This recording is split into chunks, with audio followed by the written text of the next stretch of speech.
Hello, podcasters, and welcome to another episode of the NHC podcast. Now, Yeah. I know we've been very heavy on media depictions recently with Dino Croc and our Rick Raptor crossover, but this episode is pretty important given that it's a big deal. And for this video, I'm joined by Akira Raptor. Hello. And no one else because they are either Americans or don't have time. Yeah. So that's kind of a shame, honestly. Yeah. So I was hoping to hear Yo-Yo rant a little bit, but well, alas, I won't be satisfied. Yeah. Anyways, as you can easily tell by the title, this video is about Battle at Big Rock, which all of you should know is a short movie in the Jurassic World franchise, which was released last Sunday, I think. Sunday, wasn't it? Sunday if you were American, Monday morning if you were European. Oh yeah, it was for the Americans. It was Sunday, which was the original release. It was meant to be. So Yeah. for this once, I'm giving the Americans the edge. Oh damn. So yeah, say what you want, but it is a pretty big deal. Yeah. And so we almost have to talk about it. Definitely. So yes, Go watch it because we will be discussing spoilers in this episode. So if you haven't already seen it, check it out. It's just 8 minutes. So it's 8 minutes. It's on YouTube. It's on Twitter. It's easily found. Yeah. But yeah, if you haven't watched it, go watch it right now and then come back. Don't forget to come back. Don't leave us here. Yeah.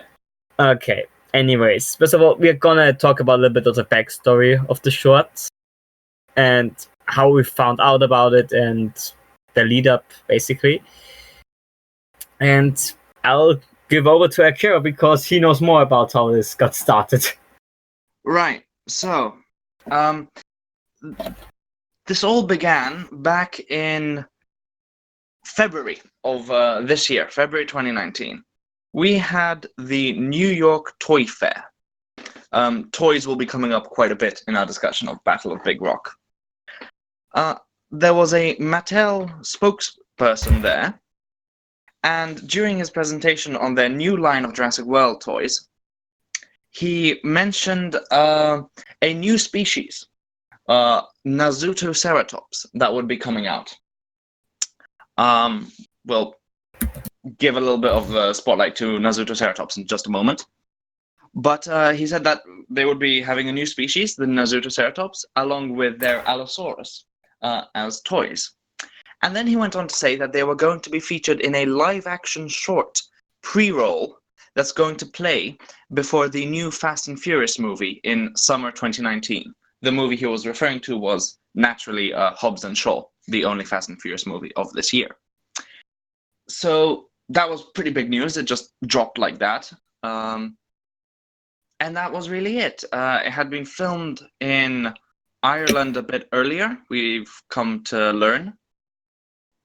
But other than that, not much, nothing was known about it before this sudden announcement. And that was pretty much it when it came to actual announcements, officially. Yeah, so I'm going to post a picture of the Nazutoceratops right now. Yes. The toy. So basically, yeah, we didn't really know much. We knew when it was going to premiere, or it was supposed to premiere. We're going to get into detail about it later on. Yeah. We know that it would also feature Allosaurus. And that was it. Yeah, not much else. The name was only released when the picture was leaked as well. Just to clarify that we only found out it was going to be called Battle at Big Rock when the toys and their packaging was leaked, if I remember correctly. So yeah, I mean, quick shout out, Nazutoceratops is Centrosaurin. Got it right this time. Yes. It's like in the middle ground. It has a fair share of fans, I would say, but it's not super well known. Yeah, the people who know it like it, but not that many people know it. Yeah. I mean, it certainly has more people knowing about it than Sinoceratops, but Yeah. arguably not as many as, let's say, Pachyrhinosaurus, for example. Oh, definitely. Or even Styracosaurus or something like that, I'd say. Yeah. It's also a recent find. It was described in 2013. Yeah, and obviously it has this really bulbous snout. Yeah. With a barely existing nose horn, more of a boss, really. Yeah. Yeah, And I don't think it even had a boss. It just had like the actual nose. I don't think it had anything resembling a horn or anything. Looking at the actual skull. If it had anything, it would just be slight. I think it had like a little bump in some. Let me check. I've got an image of the skull that I'll just post right now.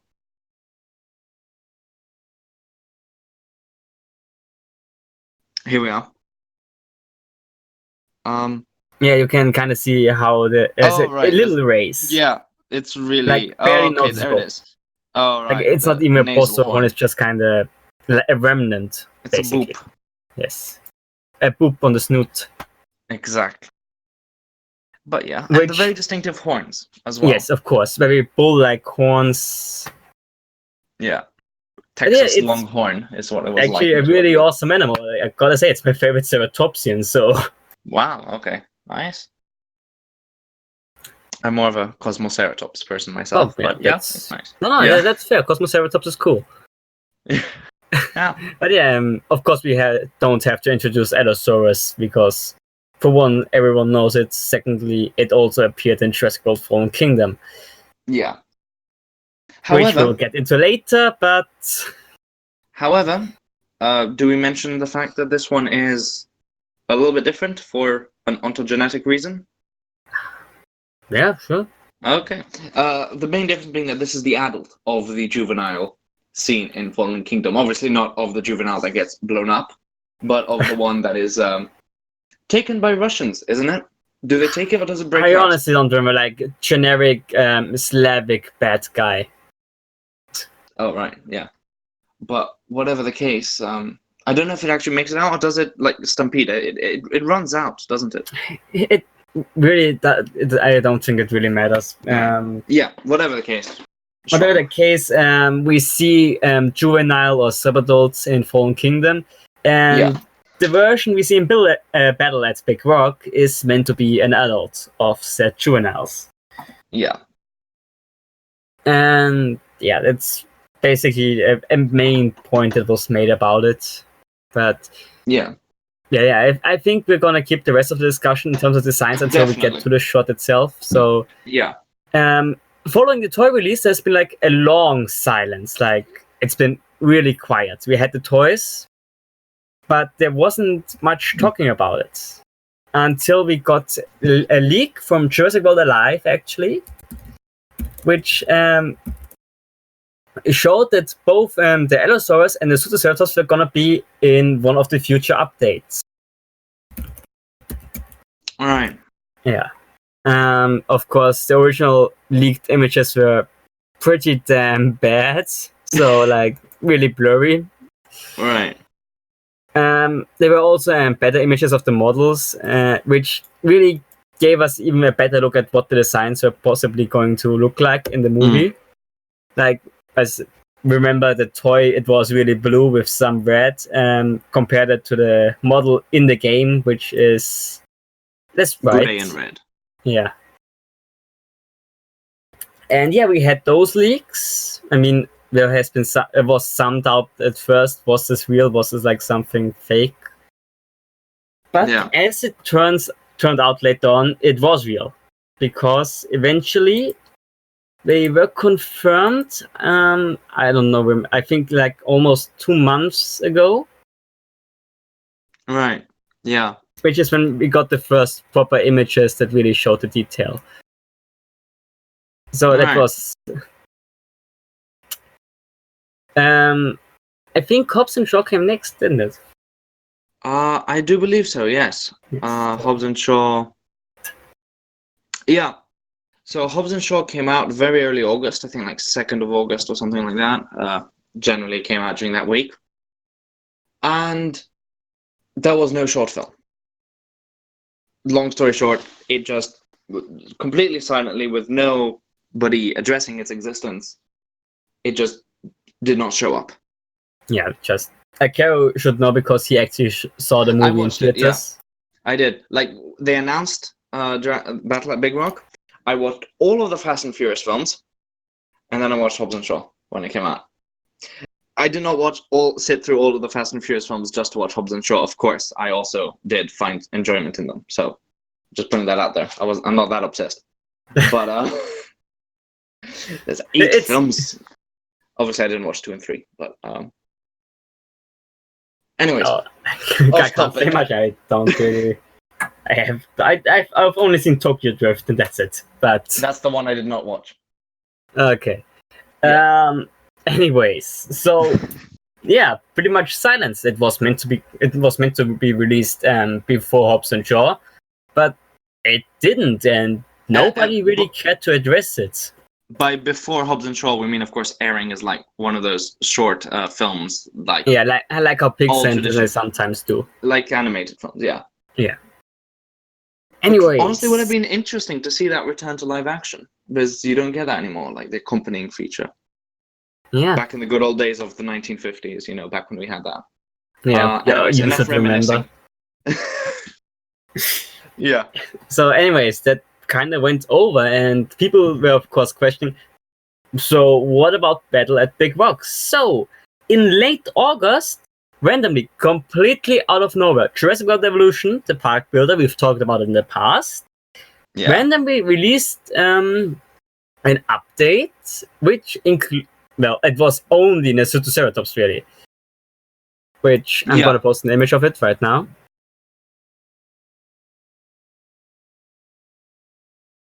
And bear in mind, of course, that this is just one of the many skins for Nasutoceratops, because it does have, like, all of the Jurassic World Evolution animals. It does have multiple skins.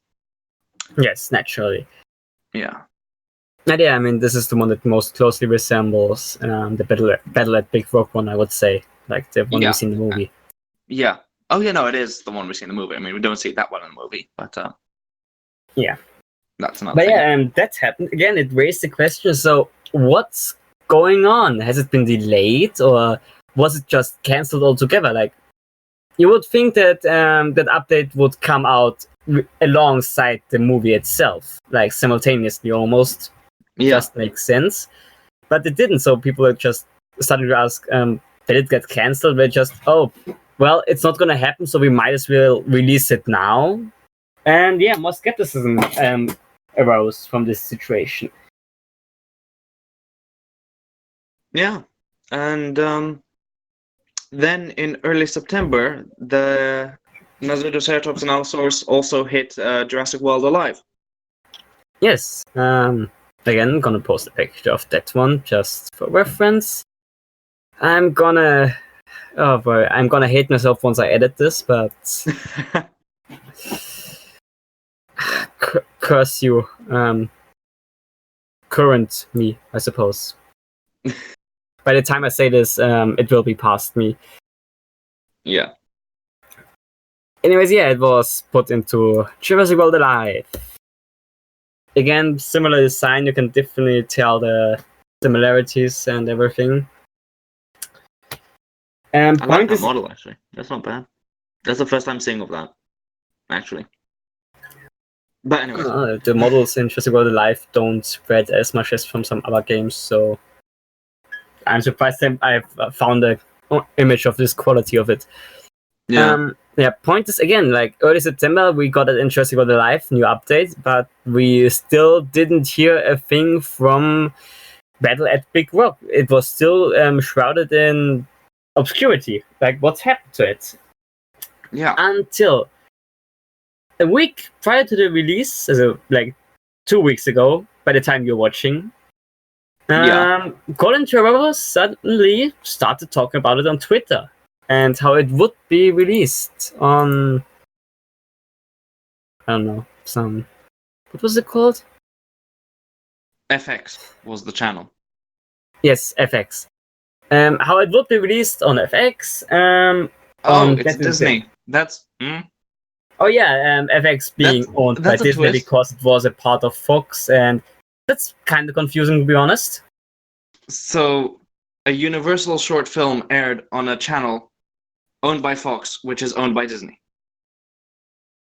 Very nice. Yeah, I I'm have just not no wrapping my idea. head around. It's not scary at all. But yeah, it aired on FX, and we even got confirmation. Thank God Yes. that it would be available online after it was aired in the USA, which was a huge relief for every European and everyone who didn't own that specific channel. Really. Not just Europeans that like, Jurassic World. Every European ever. Yes, of course. Really So, like climate change, the political issues, artificial intelligence taking over, battle at Big Rock. Now, this was serious stuff. Yeah. Like, all of Europe held its breath, and I could hear how everyone simultaneously breathed out as Jerome tweeted about it. Yeah. So, finally, we had some news about Battle at Big Rock, and confirmation when it would come out and where and how, and just suddenly we got everything dropped on us. Yeah. Yeah. And that's it. And then the days and went then it by. came out. And it came out. Yes.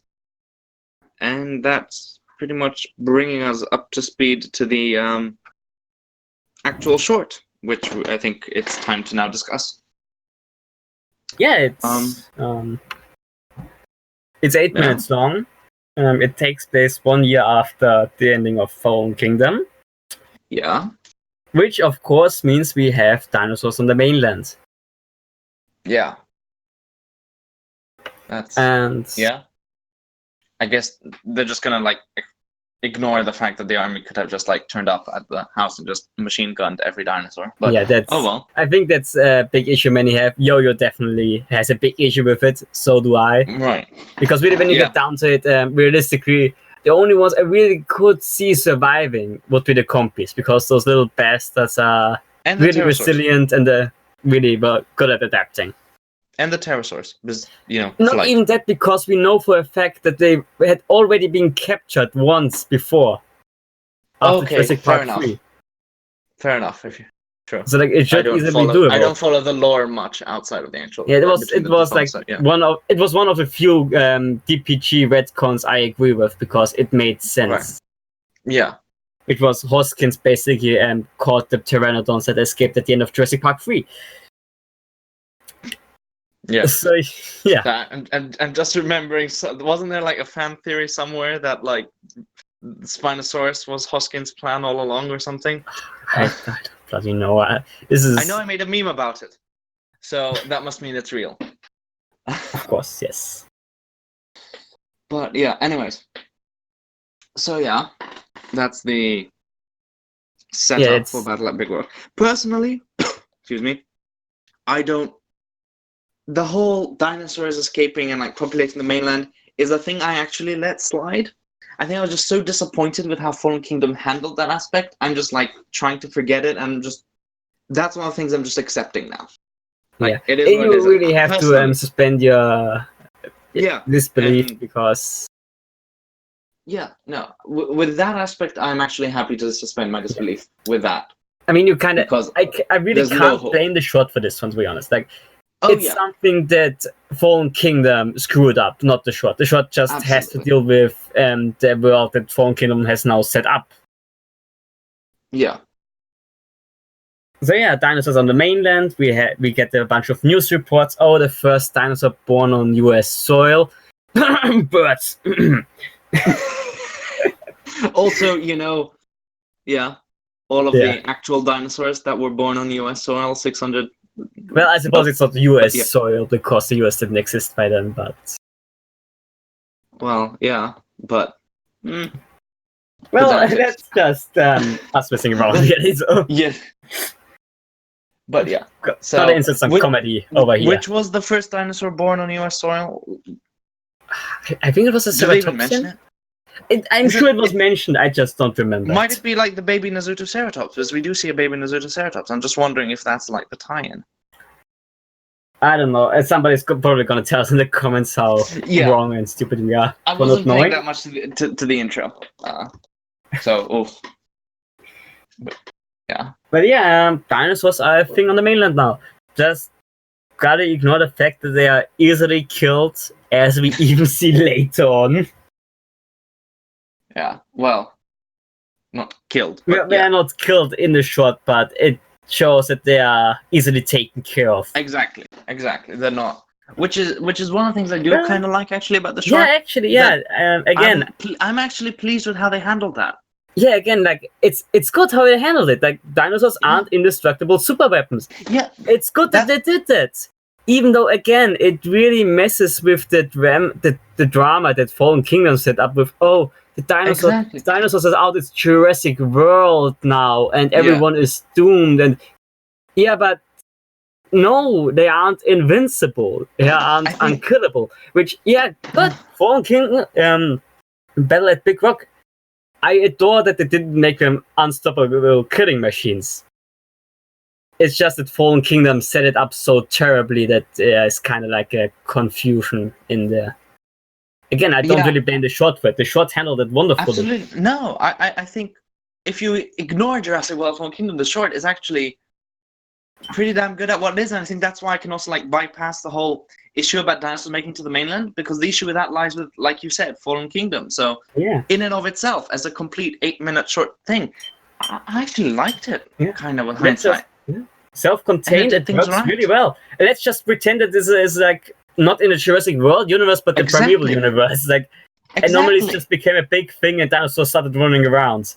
Exactly. It makes so much more sense, actually. I'm noting that idea down, actually. Primeval reboot. But anyways. I expect the writing credit for that. Fair enough. Okay. But we are getting to the point. Self-contained, it works really well, and we haven't even gotten to the start of the actual story right now. So we start out on a camping ground, the titular Big Rock, I assume. It's Big Rock National Park. They confirmed that. Yeah. Also, by the way, we don't see a single Big Rock in the episode, in the shorts, so. Which I kind of like. I mean, it's not like, the climax of Lion King or anything. It's just, Big Rock National Park. The opening of the Lion King is just people holding the baby Nasutoceratops over a cliff. Yes. But yeah, we have a family with some issues. Like, from what I could gather, they both were divorced and married again. Both of them bringing a child into the marriage and then having together a third one. Because apparently a family in a Jurassic Park movie can't have a working dynamic. Looking at Tim and Lex and their parents divorcing, Malcolm and Kelly's mother splitting up, the entire thing in Jurassic Park 3, well, at least they reunited. Yeah. In the course of the movie. The parents in Jurassic World were threatening to divorce. And let's not get into Maisie, because her family connections were all kinds of messed up. Yeah. That is one of my bigger gripes with the film. Now we're getting to it, which is the exposition dump. They're sitting down around the camera in the camper thing, and there's like a bit of a scrap between the kids, and the dad just goes, "Hey, we've been a family for 2 years now." I'm like, bruh, no. It's... I mean, we could have easily guessed it just from context. Yeah. Because it's pretty clear that the boy isn't his kid. And like, there's no bloody point to introducing such like a family dynamic. It's not going to make us care for the characters more. It's not going to work to create the characters in such a way that we identify with characters, not with the situation that these characters are in. We're supposed to experience the situation and identify with the characters. And it's an 8-minute short film. You can't try and create this complex character backstory in an 8-minute short film. Yeah. I mean, I personally didn't mind it too much, but I do agree that it was a pointless endeavor, really. Because we would sympathize them just based on the fact alone what happens to them. Exactly. Like, we are empathetic enough to feel bad for them. Even if we play video games. Yes. Anyways. We also get a quick exposition done that the neighbor had is the little girl try out his crossbow. Apparently, she says, or the father says, it's a double shot crossbow, which will be important later. Oh, I did not even hear that. But yeah, I didn't hear. I had it. Somebody pointed it out to me on Twitter after I asked Trevor about the details because it did look like the crossbow had a magazine or something on it. Somebody commented the line and then deleted it afterwards. But right, Trevor himself referred to it as a double shot crossbow in his tweet. So I will say, I'm surprised they have a Chekhov's gun in an 8-minute short film, but like that's something for a 3-act structure. I mean, Dino Croc does it. That's a bit of a... It all comes full circle, doesn't it? Exactly. Always. Fallen Kingdom, Dino Croc, Battle at Big Rock. Oh my god, Battle at Big Croc is going to be the crossover. Christ almighty. So yeah. You set that one up. But... so yeah, I mean, again, it kind of raises questions though. Like, you're going out camping in an area close to what is essentially the ground zero for the Dinopocalypse, in the middle of the woods, and grilled chicken. Seems like a terrible idea. Yeah. But thankfully for them, there's a little bit of chatter, and he tries to talk to his neighbor, Greg. Greg is the best character in the movie, by the way. And he tries to talk to him, but Greg doesn't respond. Then he realizes that everyone just hid away because there's an Asutoceratops in the camp. Yeah. Which, it's a nice thing that we see the herbivore first. Yeah. And I do think the design was pretty well handled. I mean, of course, it's not ultra accurate. I'm sure you can nitpick hell of a lot of things about it, but it's Jurassic Park. Jurassic World. It's Jurassic World, Jurassic Park. You kind of have to deal with a certain level of artistic liberty. And as far as designs are concerned, it was pretty damn good, to be honest. Yeah, I liked it. They got the skull shape right. They got, which is the defining feature, so props to them for that. And well, you can't see that much. They added a little bit of a keratin horn, but barely noticeable. Right. Well, yeah, but it's very good. I like it. Yeah, honestly, it's a good step. It's an extremely good step up from the previous two films. Yes, definitely. Which actually applies to an entire shot. Anyways, so we see a female Asutoceratops with an adorable little baby Asutoceratops. Which is pretty well done. Like, that's a pretty accurate depiction of what a baby could have been like as well. Yeah. Also, it's goddamn adorable. Trying to not use the F word, but... yeah. Like, I want one, to be honest. So, of course, we have our Dino Kid, which starts to say, oh, it's this and that dinosaur. Yeah, that was weird, because that was like Dino Dana all over again. It was... I've seen Dino Dana clips for the models. Obviously, Vlad Konstantinov, absolutely amazing. And it's just exactly that. Look, that's a Ozraptor. That's a Nanucosaurus. That's a Asutoceratops, herbivore. Yeah. But yeah, I mean... No, Armin. It's an herbivore. Herbivore. They're Americans. Yeah. Yeehaw! Yeah. Anyway, so, I mean, yeah, I can see her knowing the Asutoceratops, to be honest. Like, it's a pretty recognizable one. Yeah. And, like, there are a couple of related species with a similar general anatomy, but those are so obscure that a kid wouldn't know them, so... No, and the horns, I mean, the facial features are the... I mean, yeah, but I'm saying, like, there are a couple of related species which are really close in anatomy, and of course a kid wouldn't know them, so it's obvious why she would immediately go to Asutoceratops and know it. Yeah. Yeah, but I'm getting off topic. Anyways, of course, things don't stay peaceful for long because we need to get the second dinosaur in there, which is Allosaurus. Yeah. Which is again identified as an Allosaurus by the kid. Fair enough. Yeah, which I think a little bit harder to believe. I mean, I was in the Natural History Museum of Paris like a month or so ago. A kid walked up to the Allosaurus skeleton and went, T-Rex! Foolish child. Yeah. But yeah, I mean, Allosaurus is of course an iconic dinosaur, but it's not as super recognizable as Nasutoceratops, for example. The thing is, of course, whether or not these were like published because they were in theory to have been exhibited.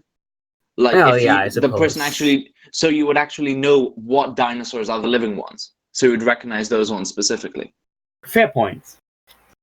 I mean, it's been a year. You would assume PSAs have been issued about what genera escaped. Yeah. On the other hand, like, the media. We have 10 dozens of T-Rex and 5 Triceratops species running around. Yeah. If this was like real life, so. God, that's another idea to note down. But anyways, yeah. Allosaurus, personally, I think the design is fine. I really like the design. It has some issues, and I know there are a lot of people out there that really can't stand it. Like, shall we list them? I don't want to call any names. Like, no, not names. I mean, list the anatomical inaccuracies. Oh, you mean that? Okay. Well, yeah. Some points that were made, I think, largely regarding to the size of the hands, look a little bit inconsistent. To be honest, I've seen screenshots of it which seem pretty good. Others look pretty tiny, to be honest. And that must be just perspective, though, because I highly doubt they'd have created multiple models. Yeah. Another one I've heard is the shape of the skull, the depth of the skull, for example. Depth and isn't also width an issue? Yeah. That's a I bit think too the wide. argument was it was too bulky and... Overall. Yeah.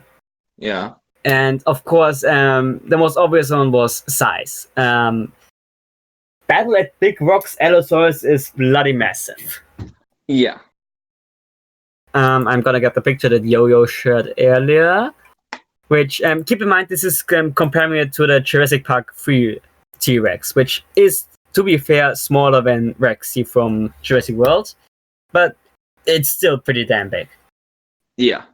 I mean, you could also make the argument that, the size chart isn't exactly 100% match. I think the Allosaurus picture is a little bit bigger in the bottom part, comparing the humans to each other. But yeah. It's still pretty damn big. Like, it's massive. Yeah.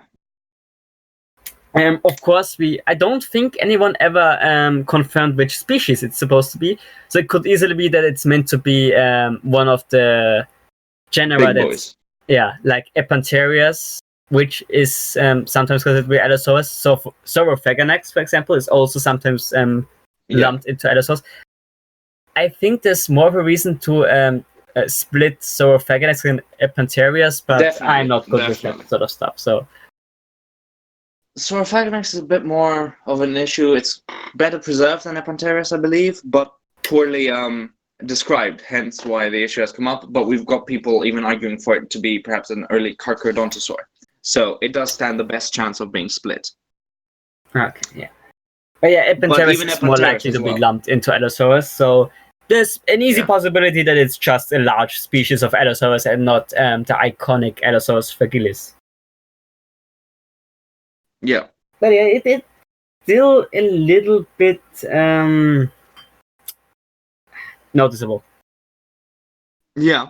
It does also, feel a little bit like... Can we just say, so if you see in the image here, in the bottom right, it's the sort of the trailer shot, the poster shot of the Allosaurus roaring in front of the fire. I hated that shot. It just completely broke up the flow of the action. It was an obvious trailer sort of poster shot, like slow motion as well, or almost pseudo slow motion. and then it just cuts right back to the action. So honestly, they really could have just kept up the tension rather than trying to go for an awesome factor, which again is kind of like one of the complaints I heard for Fallen Kingdom, with the shot of the T-Rex roaring. Yeah, after that's having true, but like there was a good comparison made between the T-Rex roaring over the Carnotaurus and the T-Rex attacking the Gallimimus about how the different approaches, and this one I felt was a bit more cinematic and rather than actually just in keeping with the tension and the yes, dramatic that's a purposes good of the point. story. Actually, I didn't find it to be that glaring when watching the video, but I definitely see what you mean. So yeah, but I mean, we really were just nitpicking a little bit because we need to Of say course. something. Yeah. Again, then we enjoy this, so. But No. Yeah, Sure. we get a short scene of Nasutoceratops battling. Shall we just continue with the Allosaurus now that we're talking about the inaccuracies? But To yeah, mention sure. the surprising accuracies. Yeah, sure. Yeah, go ahead. So first off, what I really like is the crest. We need to mention that one because that was breaking huge. old That was Jurassic Park tradition, the hands of this Allosaurus aren't pronated. Hallelujah! Yes. The first progressive step the Jurassic Park franchise has made since JP1, and maybe JP3 had kind of progress, but not really. So it's the first. I would argue the first three all had little baby steps. Like they did. They had baby steps. Two had a little bit considering behavior, and three did try with the feathers. And Spinosaurus, which did turn out to be a little bit of a mistake in retrospect, but yeah, but the Spinosaurus is accurate for the it time, was so I'll an give them that. attempt at getting up to date. So yeah, but this is like the first proper big step, and it's in Jurassic World, which is overall just step upon step backwards from the Jurassic Park. To be honest, sad but true. But yeah, not pronated hands, which is it's amazing, and I really hope they keep it up that way. Absolutely. No, it's actually giving me hope that we might actually get to see more accurate dinosaurs. And honestly, if we do get to see dinosaurs that are of the same level of accuracy as the average paleo documentary, I'm gonna start overlooking it's gonna help me overlook flaws that Jurassic World 3 will inevitably have. Yeah, Jurassic World 3 is not gonna be a flawless film. So yeah, you can't save the plot. Yeah, and no, and I think updating, like stuff like this is really what the franchise should have been doing all this time. Like, yeah, because I mean, outside of us, paleo nerds, people aren't gonna notice anyways. Exactly, it's like even the weirdest Jurassic Park purist, the biggest scaly enthusiast won't complain about the bunny hands being turned into proper hands. Yes, absolutely. No, it's the correct thing, and it's right. And it's not trying to stick to continuity and all of that the Jurassic World films are claiming. It's sticking to sort of the mentality. Which it did in the first place, given the Raptors and the Stegosaurus. Yeah. So yeah, I mean, it throws continuity aside to improve the models in a way that's which is in keeping with the original trilogy. Yeah. So no, kudos to them on that. Also, I really like the crests. Speaking of bunnies, not only did the Jurassic World Fallen Kingdom Allosaurus have bunny hands, it also had bunny crests with just ears flattened backwards. Which thankfully I might as well post a picture right now of the maquettes that were used for reference, which Colin Trevorrow actually posted earlier today. Well, last week by the time you're watching, but he basically posted the reference maquettes used for both Allosaurus and the Nasutoceratops, where you can see the bunny ear crest and also the kind of keratin horn or bump on the Nasutoceratops. Right. See, the crests are still much better, though, in the Allosaurus than in the Jurassic World Fallen Kingdom one. I really hated the Fallen Kingdom. I absolutely despised the Fallen Kingdom Allosaurus. That was terrible. Jurassic World Evolution did a better job with it, to be honest, in my opinion. But I think that, like, even in terms of general creature design, it looks much better. Yeah. Absolutely. Like, accuracy aside, it's much more appealing to look at. Yeah. And of course, it kind of got the generic spikes, but I think it works out overall. Absolutely, yeah. Anyways, let's just, now that we've discussed the dinosaurs, shall we continue on to the plot and what happens, and then we'll circle back to an overall discussion. Yes. You know us, we can't stay on topic for too long. Of course. Anyways, so we get the short scene between the Nasutoceratops and the Allosaurus. Not as much as everyone was expecting, to be honest. Oh yeah. Like I think it only makes up roughly a third of the short, really. I would argue that roughly a third is the family, then a third Nasutoceratops and Allosaurus, and the rest is just Allosaurus. Yeah. Yeah, but again, credit them for actually doing some more realistic animal behavior with the Allosaurus going for the juvenile, of course, because it's easy prey. Yeah. So as a little bit to back and forth, it kind of snaps at the big one as it tries to protect, but then also kind of also stays back to not get hurt too much itself. Yeah. And then a big male shows up, and basically the Allosaurus gives up. Yeah, as would be accurate. So kudos. Yeah, again, kudos. Like, good job. It's not like Rexy killing Carnotaurus in the middle of a goddamn volcanic eruption. Comparing the two, oh my god, it's just leaps and bounds. Yeah.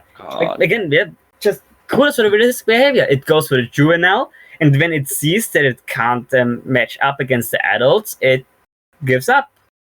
Yeah. Then we get to one of the points that many people hate, myself included. It was a bit cliche. Yeah. It was a bit of cliche. course, they have been watching this entire time. They haven't really bothered shutting the blinds or anything. It would have been nice to perhaps see the fight like shot a bit more rather than the Godzilla 2014 style of shooting from behind a window. Okay, true. I mean, yeah. I mean, I split. On the one hand, given that Nasutoceratops was all we knew, would have been nice to see more. On the other hand, I do see what they were doing because it really puts you in the shoes of the characters and how terrifying it really must be now that dinosaurs roaming free. Yeah. Yeah. No, overall, I come to terms with it. Rifle anyways. Yeah. But yeah, I mean, that's up for opinion, I would say. Yeah, of course. No, that is purely just my personal opinion. Yeah. About how the scene was shot.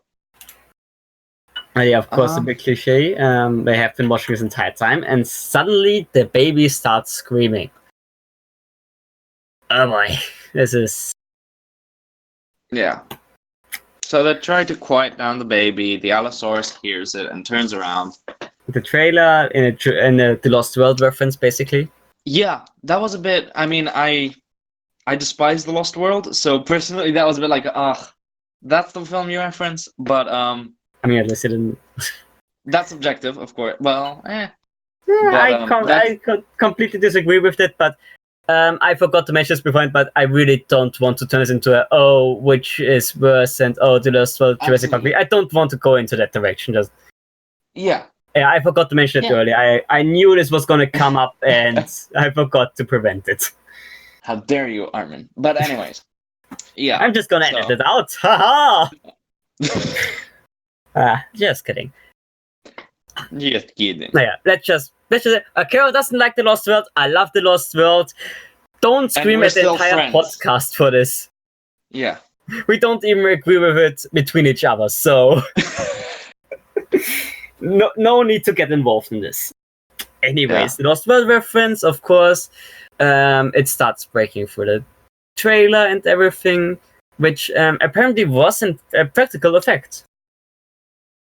It was?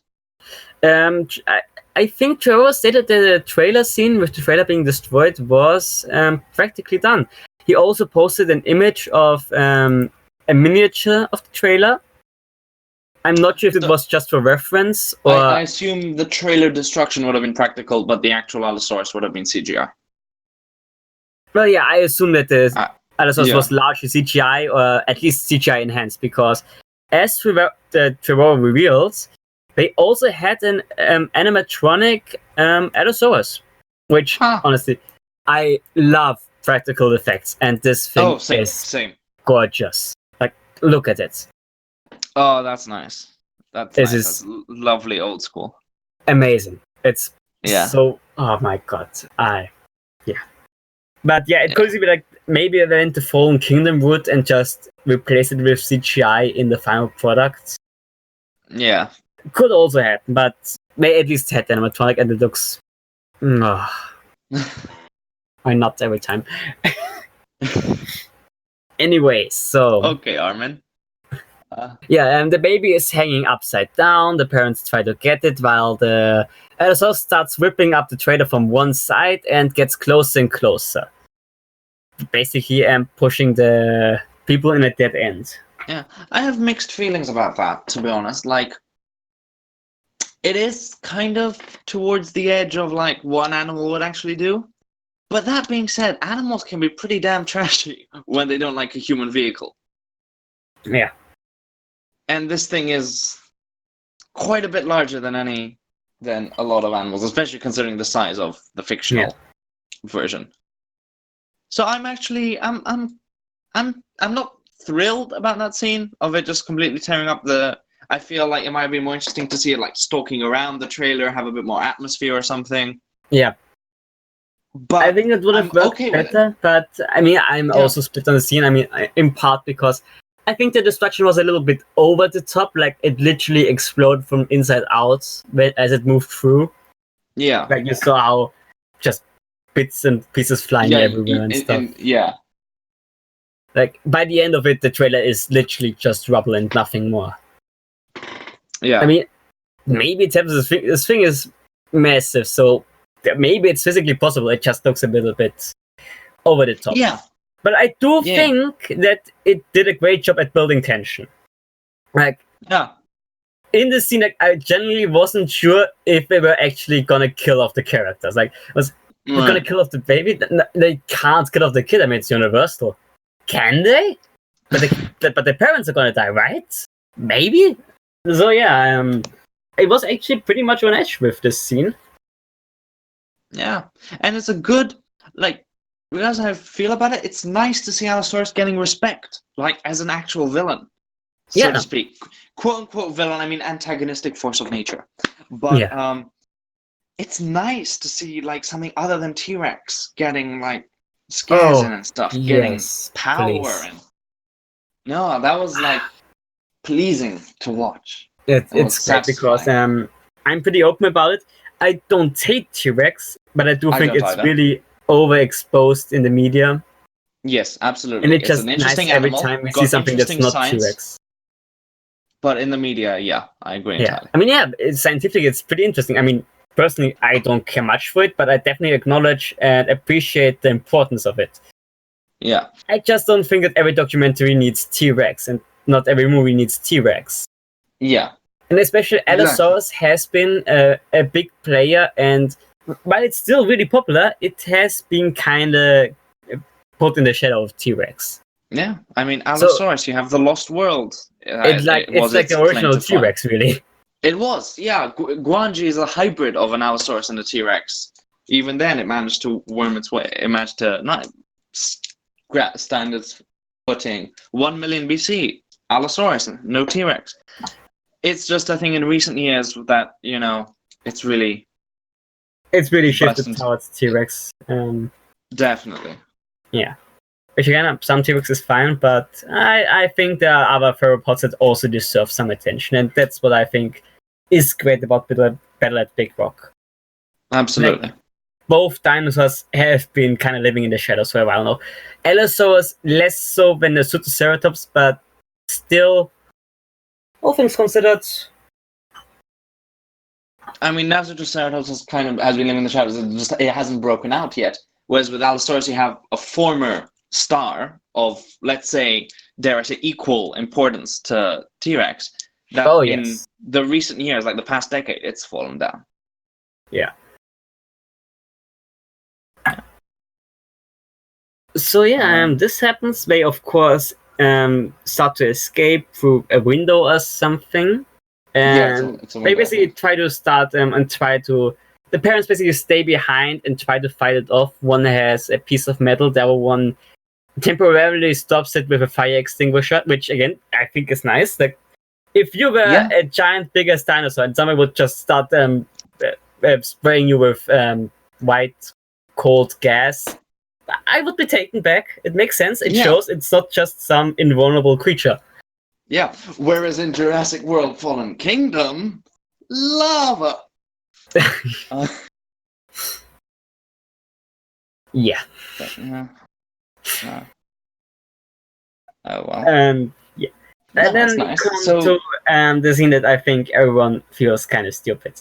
Yeah. So not getting into any Lost World hate here, but when you think, what's the thing people hated most about the Lost World? Well, definitely Kelly killing a raptor. Don't do the same thing, but with a younger kid and a crossbow. Just randomly, the Allosaurus has 2 bolts shot into its head. I think one hit close to the eye, and one more in the neck area. No, I thought one hit a bit behind the eye, the other one in the nasal fenestra. Did it? Oh. But yeah, no, I think they were both on the headshots. Maybe. But anyways, I mean, they get hit in the upper. Point is, it got shot twice, and you would think that the best character in this shot would have been the guy who did it. Of course, Greg, because Greg owns a bloody. I forgot the words. God damn it! Why? Crossbow. Crossbow. Just okay. Just crossbow. Okay. Complete brain fart. Sorry. But yeah, no. It turns out the little girl who had like one time used it and picked up the crossbow and shot it twice. Yeah. Whereas if you had Greg doing it, you would have had a great moment. You could have Greg and the dad reconciling after the whole issue of him sharing the crossbow with the kid. You could have had actual interesting stuff, and you would have had Greg. Yes. Greg. Always Greg. Just Greg really got screwed over in this movie.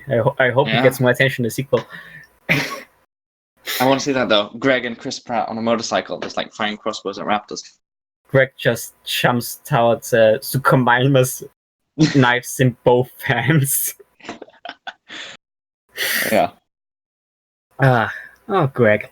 Anyways, it's the little kid, which does raise a few questions. Okay, first of all, gotta get this out.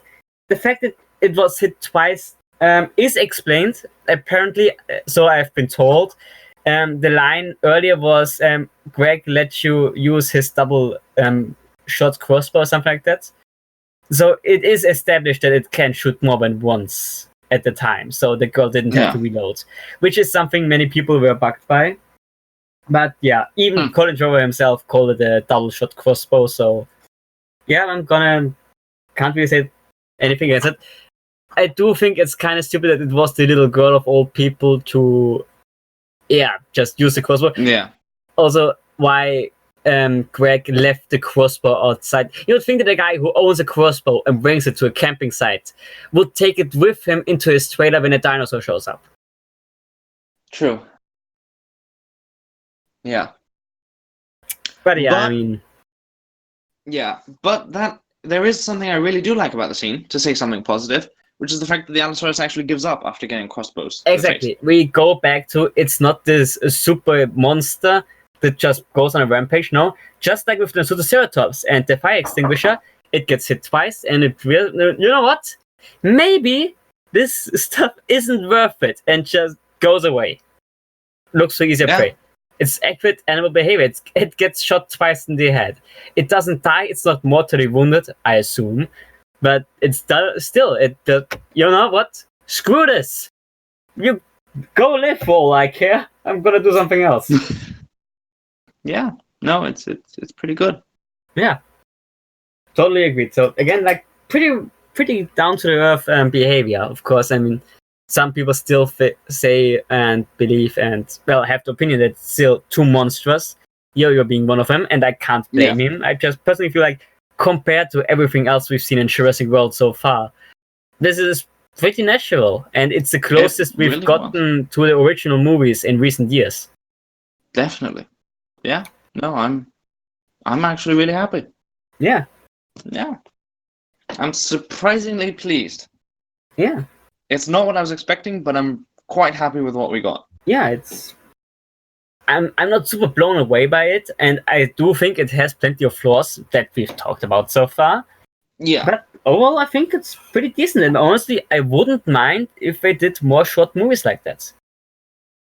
Just scrap the feature films, please. Yeah. We don't care about superhero Chris Pratt. Yeah. Just We give don't us more stuff like this. We don't care about Claire and Maisie. Oh, yeah. God, I don't want to see Claire and Maisie. Too bad we're getting them. At least I hope we aren't getting to see Sia and Franklin again. God, I hope we don't see them again. I wasn't too miffed with Zia, to be honest. Franklin was terrible. Franklin was goddamn annoying. Sia felt pointless. I'll take pointless over terrible at this point with a franchise. Of course, we're gonna get Doctor Wu again. I don't know what he is even doing anymore. Fiendish Doctor Wu. Twirling his mustache, selling dinosaurs to people. What even is his goal at this point? We're just gonna bump into it's gonna be Jurassic World 3. The world's been taken over, and it's like just down a dark alleyway. You've got Doctor Wu in trench coat want to buy some dinosaurs. Okay. Okay. I think we should wrap it up real quick. The end credit scenes. That was a thing. Yeah, we got the Lost World theme for the credits, which was amazing. I love the Lost World theme. Right. I mean, you don't like the movie, but even you gotta admit that the theme is great. Oh yeah, no, the theme, yeah, it's pretty cool. Yeah, I do think there was a little bit of a tonal whiplash because we just had this dramatic scene where an entire family almost got slaughtered by an Allosaurus in this very horror movie-esque scene. And it's followed up by a scene of a little girl running away from a bunch of compies with the dad laughing like it's chicken. Yeah, which it probably is. Which it is. Let's face it. It's just a video of a girl running away from chicken. It probably is that. I mean, technically the implication can be pretty bad because we know what compies can do to people. Yeah. But they don't play it that way. They play it for comedy. They play it as, they play basically like a funny Vine or YouTube video. Basically. The next one we see, I really like though. The Stegosaurus one. The Stegosaurus is cool. It's a nice scenario. I did not expect it to go like that dark with actually just driving off a cliff, essentially off a mountainside. I just thought, don't the quite get how the Stegosaurus got there though. Did it follow the street? No, it climbed up one side of the mountain and it was crossing the mountain. Okay, yeah. That's how they escaped the military. It flew. It can use the backplates to fly. Exactly. We get a scene with a Parasaurolophus. Oh right, I forgot about that one. It's a nice scene, I think. It just Parasaurolophus drinking by the river. People coming by. Yeah. It's a nice scene. I do think again it's like a little bit tonally unfitting. We had this horror movie kind of scene, a short movie, and then you got Para peacefully drinking at the river with people floating by on boats. It's a nice scene, but it doesn't really match with what we were presented so far. Yeah. We get another comedic scene with it's a wedding. We release a dove, and suddenly the pteranodon flies by and eats it. Again, this is like viral video kind of material. Which it is a viral video, I think. It is a viral video that they doctored. Yeah. And it shows. There are tons of videos like that, so it's definitely based on that, which again, tonally doesn't really fit. I don't even think with the Para, it's a nice concept and idea, but with the Para, it just feels silly, to be honest. Yeah. No, I agree there. And I think then we get the last one. The last one, which is a shark catching a sea lion, and then the Mosa shows up and eats it. It's not even just a Mosa eating it. It's the seal on water. Shark grabs it. Mosa jumps up and grabs the shark while it's still mid-air. Yeah, that's just. Yeah. No, that was pretty bad. I did Can we not just like talk that about at all. how pointless the Mosasaur really is? Mosasaur is completely pointless. There's nothing to it.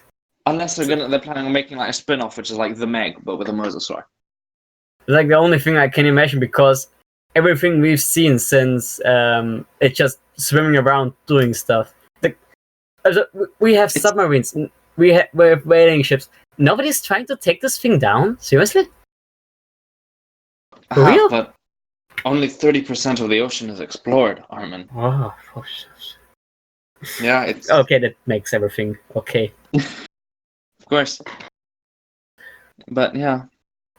Yeah. It ties into the entire problem with why are dinosaurs still alive and our military could easily take them out. As demonstrated by how easily it was to get rid of the Allosaurus. I mean, comparably easily. Yeah. I mean, sure as hell wasn't easy for the characters, but given that they only needed 2 crossbow hits to drive it off, compared to what the military can do, I think that shouldn't be a big deal. Yeah. But yeah, again, that's a problem that Fallen Kingdom created. Definitely. We can go on about, Fallen Kingdom's flaws and all that, and like how they should have set this up, because I do think it's an interesting concept to explore, dinosaurs going global. Yeah, it's an interesting concept. I mean, it was the entire premise of Primeval, and I think we all can agree that it was an amazing show. Yes. I'm not happy with how they handled it either, the whole dinosaurs going global thing. Oh yeah, there's also flaws. It didn't really we never went to quite the level that Jurassic World did now. Absolutely not. At least it was kind of believable. It was believable. I just didn't enjoy it. Yeah. But yeah, I mean, there's definitely a lot of merit and a lot of stuff you can do with it. But the way it's set up in Fallen Kingdom just raises so many questions. Especially with the limited amount of dinosaurs in the wild. Like, we only have the Lockwood dinosaurs, which were able to escape. I mean, sure, you're gonna say, oh yeah, but like they have DNA everywhere and all over the place. So we're just gonna clone dinosaurs and release them into the wild? Is that what's gonna happen? Is that how we're gonna get this big population that they can't get rid of? Yeah, I mean, what I think would have been interesting would be to have explored, the technology going open source, like focused on that, like solve the outcome of the Lockwood Manor incident. Like maybe the dinosaurs are stopped, but the Slavs get away with the Slavic people get away with like the code and stuff. But even then, you wouldn't be able to end up with what you have now. Yeah. And Fallen Kingdom is just the worst possible setup to this. Yeah. In any way. I admire where it went in terms of like Battle at Big Rock. The dynamic was interesting, how it affected the world and how people reacted to it. It's just that I can't really believe that it went this far. Yeah. It's like you have a real cool spec evolution idea, and it's really awesome and stuff, but you can't really comprehend how it got to that point in the first place. Yeah. But yeah, that's all issues with Jurassic World: Fallen Kingdom. I just had a thought that Battle at Big Rock would have been a really good Primeval pre-credit scene, pre-title scene. Yes. Like what the hell. But anyways, yeah, those are all issues with Fallen Kingdom. That the whole trilogy overall, but specifically Fallen Kingdom as well, have. By itself, I do strongly like Battle at Big Rock. I recommend you check it out. I mean, again, we assume you have, because we told you so in the beginning, and if you haven't, then why are you still here? But yeah. Anyways, I think it works really well. It's its own standalone kind of thing. Absolutely, yeah. And just the universe around it that kind of lessens it. Yeah, but it's still, by far, I think the best thing the Jurassic World franchise has produced in terms of televised media. Yeah, and again, as I said, I really wouldn't mind seeing more stuff like this. Absolutely not. I mean, allegedly this one might just be a rumor. It was to be like the pitch for a short film. Like, let me rephrase that. This short film was to be the pitch for a live-action series, exploring the concept. I'd watch that. That would be really cool. Just Yeah, give us different characters each episode. exactly, like an anthology of sorts. Yeah. Oh god, I love anthologies. But yeah, no definitive main characters, just how do dinosaurs and humans coexist? How does the world work? Absolutely. And it's like a whole lot of potential. Yeah. And I mean, if you go straight up non-canon, you have like a massive supply of just, you know what? Just completely detach it from the Jurassic World franchise. Yeah. Just do Primeval, do Paleozoic, Cenozoic. Or don't. Just brand it as Jurassic World franchise and have fun with it, and maybe something good will come of it. Maybe if not, you can always just ignore it because it's just media at the end of the day. Yeah. Media influences, and that's why I think you should actually explore and try and promote, the educational nature and science and all of that in the media. But media's obligation, it is just the only thing restricting media is the fact that you are aware that you will be influencing people. Media has no obligation to be consistent. You don't have to follow this strict canon, especially not when making a series spin-off. Especially with an anthology. Especially with an anthology series spin-off. Yeah. But yeah, so that would be really good to see. And I'm happy Battle at Big Rock gave us this. Even if it's just this, I'm happy we got Battle at Big Rock. I am really happy. Yeah. And because I'm a goddamn collector and gonna buy Jurassic World 3 on DVD no matter if it's good or not, I do hope they include it on there. Right. Yeah. In before, Battle at Big Rock is just the opening scene of Jurassic World 3. I can see that happening. I mean, actually, that down. I'm gonna point something out here, which is the tweet. I don't know if we mentioned this before. I don't think we have. The tweet by Emily Carmichael, which actually I just want to point out. This short was co-written by Colin Trevorrow and Emily Carmichael. The same thing will happen with Jurassic World 3. It's a co-written project between Trevorrow and Carmichael. Emily Carmichael said that Jurassic World 3 will begin as a sequel, but end as a prequel. So it might be beginning as sort of a sequel to Battle at Big Rock. So I don't know if they'll necessarily actually feature Battle at Big Rock, be it in the film or as like a pre-scene for theatrical release only. But whatever the case, that tweet is starting to make a bit more sense. That maybe this is what she meant by beginning as a sequel. A sequel specifically to Battle at Big Rock. It would continue as a sequel anyways, because... Well, yeah, but no, like, one of the things you could do in theory is, like, to not begin as a sequel is just have it be the one set, 3 years in the future with a completely different world run over by dinosaurs, where it's a quote-unquote sequel, but where it's a sequel in terms of the fact that it's within a franchise, but it does not begin as a direct sequel to anything. But it could be interpreted that what she means is that Jurassic World 3 will begin as a continuation of sort of the various events that have been set up in Battle at Big Rock. It's not much. It's just a question of, Battle at Big Rock being the setup that would otherwise have been included in Jurassic World 3. We will see how things go. Of course. I just want to point out that we've got that, and Jurassic World 3 is coming out in 2 years. So, yeah. We've got plenty of time until then. Yeah. Go. Honestly, the idea of feathered dinosaurs is gaining a little bit of credence now that Battle at Big Rock actually showed effort for once. Yeah, true. On its hands, it's a big step really for Jurassic Park, and yeah, maybe that's a good sign of things to come. I'd love it to be that. No, I think that's also a good way to end off the episodes, in my opinion. Unless you have anything left to say. No. I agree entirely. So that would be all from us. Yeah, we hope you enjoyed it. Again, check out Battle at Big Rock. Absolutely. Maybe you like it, maybe not. Maybe you are split. Who knows? But yeah. You should definitely give it a try. Absolutely. And apologies as well, for not having a proper cast for this episode, but we hope we are really sorry, but made it fun enough. I am busy for the entire rest of the week, so. And I mean, so is everyone else. Let's face it. This is busy times. It's September. It's school and work. So Wake me up when September ends. Got the musical number out of the way. Anyways, we're just rambling on at this point. So yeah. Thank you for watching, and we will see you next time. Bye-bye.